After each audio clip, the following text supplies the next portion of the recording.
கர்த்தருக்கு சோத்திரம்.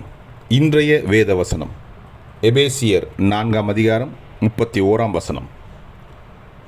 சகலவிதமான கசப்பும் கோபமும் மூர்க்கமும் கூக்குரலும் தூஷணமும் மற்ற எந்த துர்க்குணமும் உங்களை விட்டு நீங்க கடவது. ஆமென். எபேசியர் 4:31.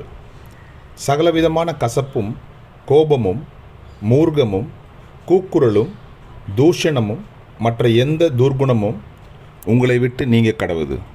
ஆமென். கர்த்தர் உங்களை ஆசீர்வதிப்பாராக, உங்களோடு கூட இருப்பாராக. ஆமென்.